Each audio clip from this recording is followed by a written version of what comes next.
So, you have a fear of failure. And I mean, how could you not? With the weight society's putting on us to always be crushing it in life, failing doesn't really seem like an option anymore. Because if you fail, that means you weren't disciplined enough, or strong enough, or smart enough, or in some way, you weren't enough. But there is another option.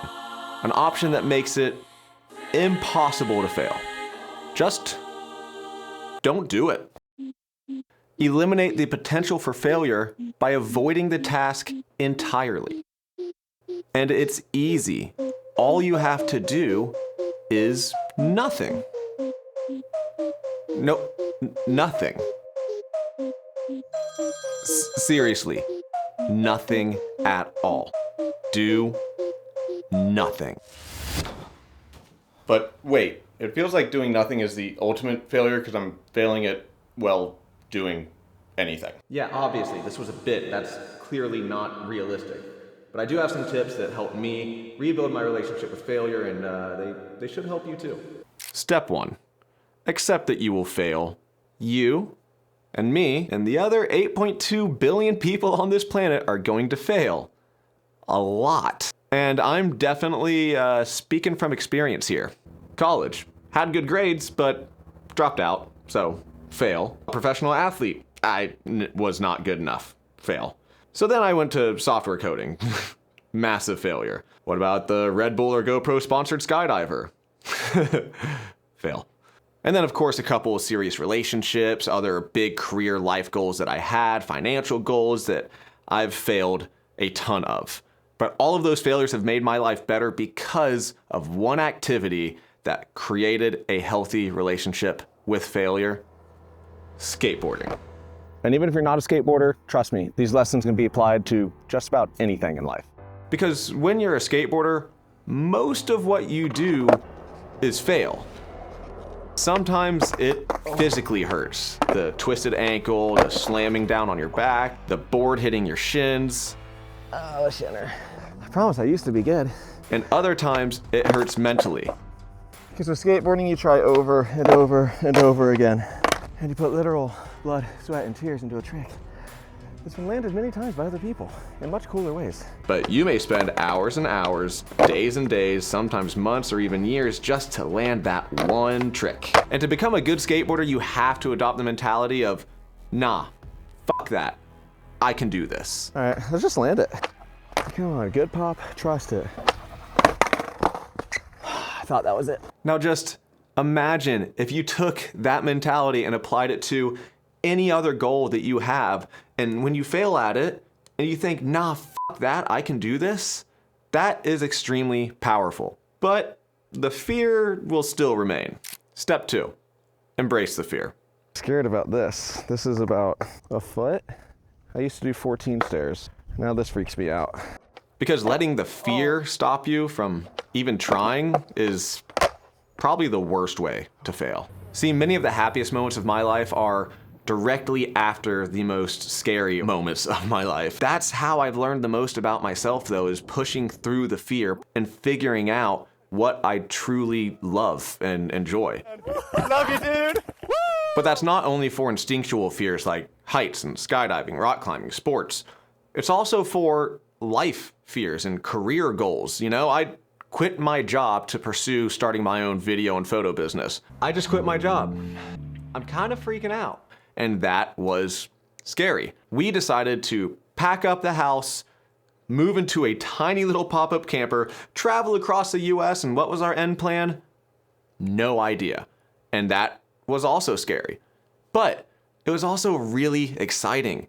If I just let the fear paralyze me from even trying to start, then I wouldn't have had all of these great experiences. I wouldn't be where I am today, and I would still be sitting at a desk in Georgia at a job that I hated. And since I was able to translate those fears into excitement, it made the whole journey, to get here, a lot more fun. But you know, the more I think about it, most of the fears that I go through, and I think that other people go through, it's really the fear of embarrassment from others and society.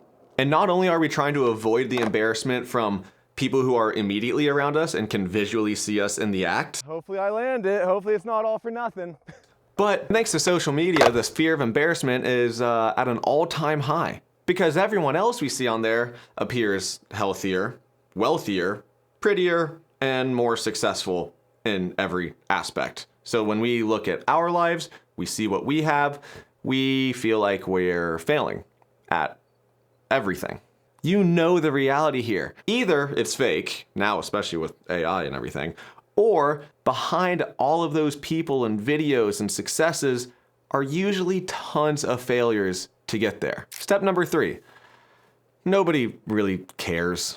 And that's a good thing. If you want to try, say, YouTubing in public, for example, you might get some weird looks, but nobody really cares.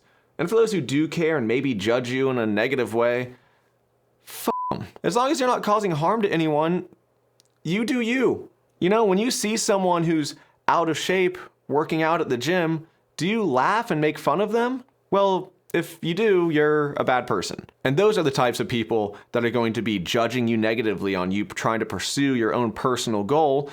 And who cares about their opinion? But this isn't always the case because sometimes people do care, and you should care that they care. You know, if this is something about your career or your relationship or family, it does matter what your boss, spouse, mom, dad, siblings think of what you're doing. But what would you rather be judged as?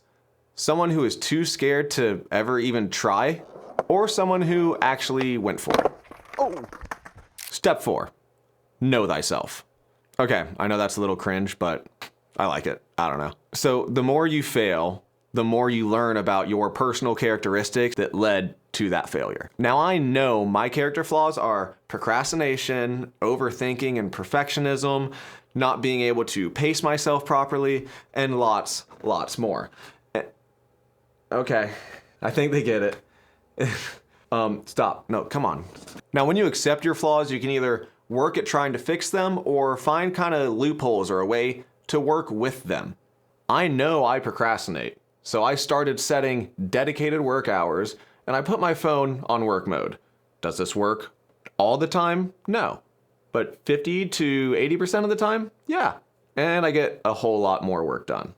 As for the overthinking, yeah, still trying to kind of work on that. I've been overthinking about working on my overthinking or how to fix. Shit. Step 5. Know what you don't know. Nobody knows everything, and the learning process can be pretty hard. And I hate to sound like a grade school teacher here, but learning is fun. It really is. Even the scary stuff. You see, my biggest fear of failure right now is becoming a dad, because I definitely have a problem with work-life balance. And with a kid on the way, the fear of not making enough money or not having enough time to spend with my growing family is terrifying.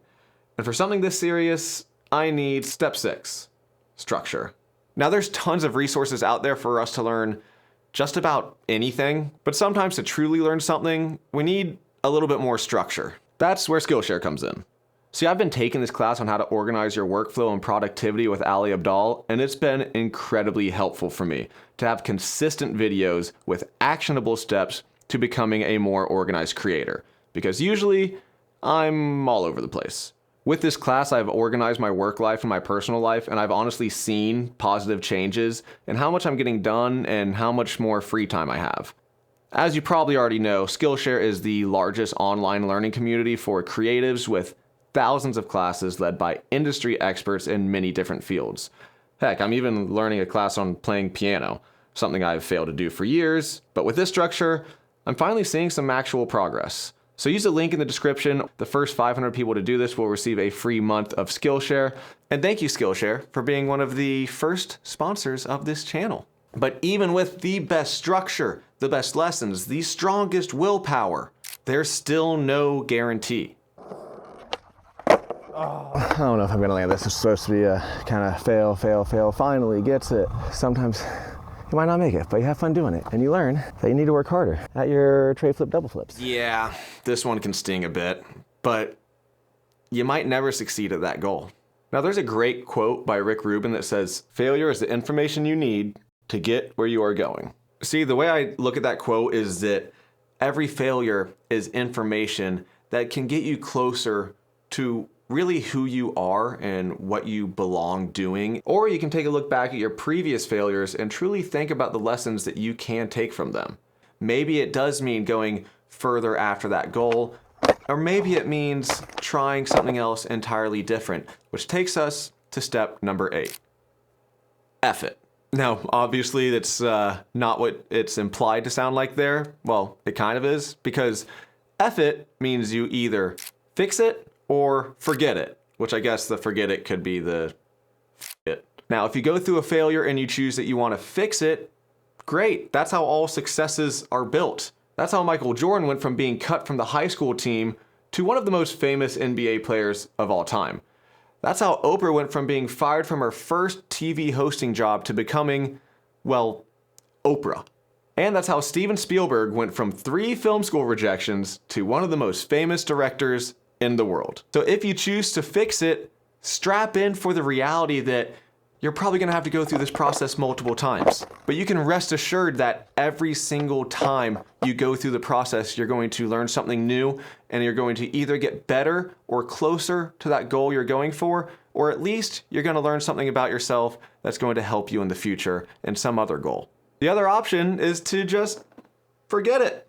Now, still take the time to learn the lesson from that failure. Don't just completely forget that it ever happened, because sometimes the pursuit of the goal and failing at that is the information you need to get you where you should be. Now, if there's anything to take from this video, it's that trying, failing, and learning is so much better than never trying at all.